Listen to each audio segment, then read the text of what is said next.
Hello दोस्त है देखो ए मोहम्मद फरहान माशाल्लाह आज ना पहली तो है जमीन के बाहर वो ट्रैक्टर गंदम की बजाई शुरू होने लगी सी ते ट्रैक्टर अच्छा ये मैं लैके आया करूँ चाय तो जनाब हर इतने लग गई भुख करूँ हालांकि चाय शाय नाश्ता शाश्ता सब करके आया बंदा इधर वे है इधर वे हूँ इनू भुख लग गई हूँ इन्हें चाचू आपदे कोलों बिस्कुट भी लै लै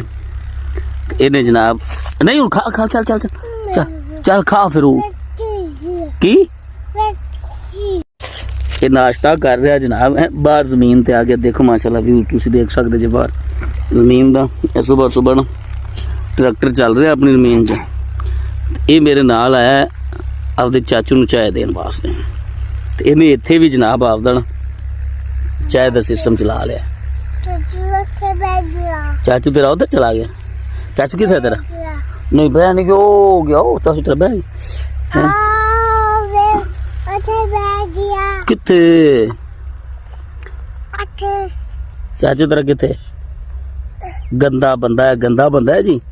ए वेखो जमीन ते आके तेन घरों नाश्ता करके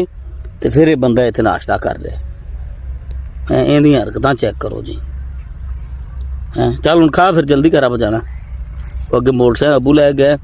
तो मैनू कह रहा पापा तेरी मोटरसाइकिल अबू लै गया हैं मोटरसाइकिल अपनी कौन गया अरे मोटरसाइकिल कौन गया इनकी आदत चेक करो इस बंदे दी है ना ये बहुत गंदा बंदा है जी गंदा बंदा।